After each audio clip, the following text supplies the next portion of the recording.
Hey, let's go on to chapter 5. It's a short one.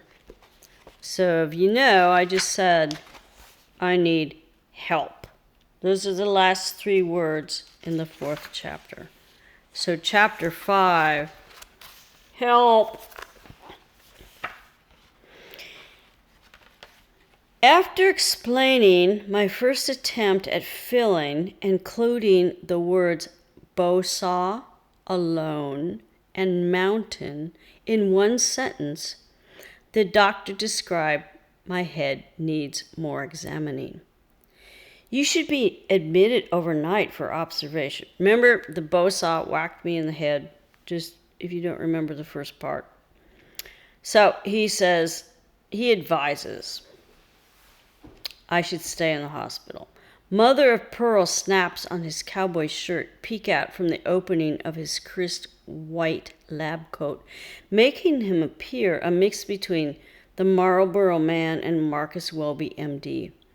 He stands in front of me, scrutinizing my brow as I sit on the table in the hospital emergency room.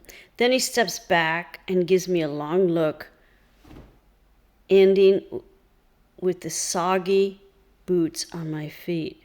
A gaze lingering too long, I fear, because my calves and thighs under all these jeans and insulated long underwear make my legs look like porkers. Need to get some oil on them boots, the doctor points out.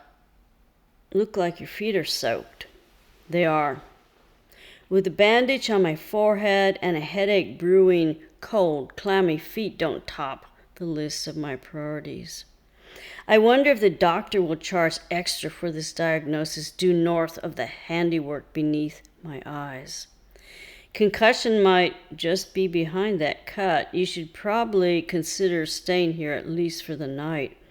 The doctor points to the 2 stitches in my forehead covered by gauze and surgical tape.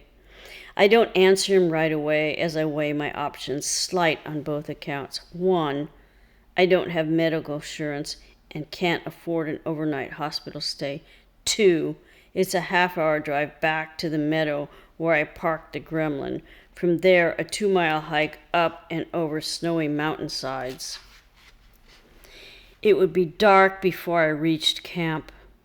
I know I'm in no condition to enlist this option. I lied to the doctor instead. I can stay with friends. I pay the nice receptionist for the emergency room visit and then leave the hospital in search of a hot cup of coffee. Emery's bakery café, straight down from the hospital, is open. My head is pounding. Maybe coffee and food will help, along with 2 Excedrin. Disillusioned, lonely, empty beyond what makes my stomach growl. I'm holding my achy head between my chapped and pitchy hands, elbows on the coffee counter. It's nearing 3 according to the clock on Emery's back wall. If I don't move soon, even fresh flashlight batteries won't be of much help. The winds of fate I followed to this little town less than a year ago have lost their fortitude.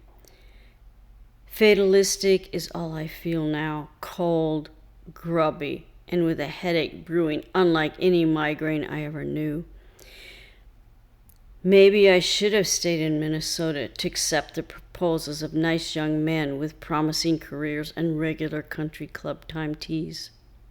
Those options could have been open to me, and if I'd bushwhacked that harrowing trail, I likely wouldn't be in this podunk coffee shop bemoaning my stupid fate and have a home as a nylon staked tent in the snow. If I just had listened to myself, I'd at least be squeaky clean and wearing something nice from Dayton's petite section, not baggy flannel shirts from Goodwill accessorized with smoke, pitch, sweat, and blood. If I stayed in Minnesota and misled myself long enough, I could eventually be a sweet young bride wearing pastel coordinates in some bought beyond the means house where there's always a baby teething on Legos, a diaper to change, a husband crying for my teeny, and I'd be contemplating either Valium or slitting my wrists in a warm tub. What'll it be? The apron tied under his pot belly is a menu of gravy brown, ketchup red, canned pea green. The face of the man is familiar as the pastry he serves the summer before. Coffee in one of those, please. I point to the glass case beside him. He puts a fritter on a plate and then sets it alongside a freshly poured cup of coffee. You want cream and sugar of that? I shake my head no. The bandage crinkles and pulls on my brow. Shadows cast by letters on the window spill across the counter. Y, R, E, M, and E splashing against my cup. Are you Emery? I asked the bald-headed man tied into the stained apron. Yep. He sets down the coffee pot, rests his palms on the counter, and leans over. You look kind of down in the back. He gives me an x-ray once over and fills the white crockery cup with tea-colored coffee which he has prepared, serves, and sells as the proprietor of Emery's Bakery Café. Oh, thank you very much. I down the watery brew in a gulp. Even though I drink coffee black, this would be much better with sugar and cream. Lots of both. Emery tops off cups up and down the line, making small talk, ringing up the afternoon sales. Mostly coffee at this hour. The lunch crowd is long gone, and the dinner crowd won't come until around 5. Mostly bachelors, widowed ranchers, and loggers getting off work who can't afford to eat in the comfort of strangers. Now it's just coffee drinkers like me, one family snug in a big booth underneath the wall clock. Like their mother, the girls wear below-the-knee skirts. The boys in long-sleeve shirts and blue jeans are miniatures of their father. Unlike other men at the counter, the males at this table have removed their hats. A copy of the Book of Mormon is on the corner of the table. They must be splurging on a late lunch or an early dinner before going to some religious function, I figure, by the way they dress, and the title of the book sharing space next to plastic ketchup and mustard dispensers. Emery hovers around their table, sets down platters heaped with steaming mashed potatoes, mountains of potatoes, and buckskin brown gravy, rivers running out of them, chicken fried steak plateaus, fist-thick burgers, and haystacks of glistening hot home fries on crockery plates. A side of green salad slathered in homemade blue cheese dressing sits beside the day's special, pot roast. A grilled cheese sandwich is placed in front of the smallest of two girls. She picks up the pickle spear from her plate, brandishes straight before her upturned strawberry nose, cute as a button. The youngest boy tears it from her, about to bite the garnished sword, when their father shakes his head no. The boy puts the deal wedge down and waits until everyone is served. After the last plate has been placed, the father stands, folds his hand, and bows his head. Everyone at the table follows. He ends his public grace with amen, and his family digs in. I'm not sure of the origin of his prayer, but I'm thinking I'd convert if they invite me to pull up a chair. This okay? Emery sets down another lumpy brown fritter on the empty plate beside my drained coffee cup. Emery waits until I take a bite before he asks, "Where's your folks?" That's really none of his business. I have enough in my pocket to pay the bill. That's all he should care about. After all, I'm 18 and old enough to vote. Only instead of a politically correct young woman with 80 acres and a goal, I look like a stringy-haired child waif. "Please, sir, I want some more." Emery refills my cup. I fill him in on the hows and whys of how I've come to have a bandage on my forehead. Emery has listened quietly, his eyes darting from my forehead down to the counter. Sounds like you need some help, he says, then tells me how to find it. Jim's his name. Lives up Laycock Creek. Emery wipes his hands on an apron designed by what the happy family eats. He pencils a map on the back of the check, looks out the window facing Main Street, and then to the wall clock. Jim's place is hard enough to find in the day, even harder to find in the dark. Dreamer's Lodge just around the corner, he adds with a wink.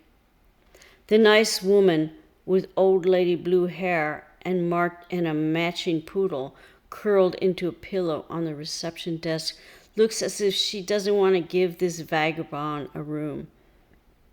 Earlier that day, pressing a bandana and bandage to my head as I hiked first to the Gremlin, I hadn't thought to pack an overnight bag, and so I appeared even more questionable than I looked.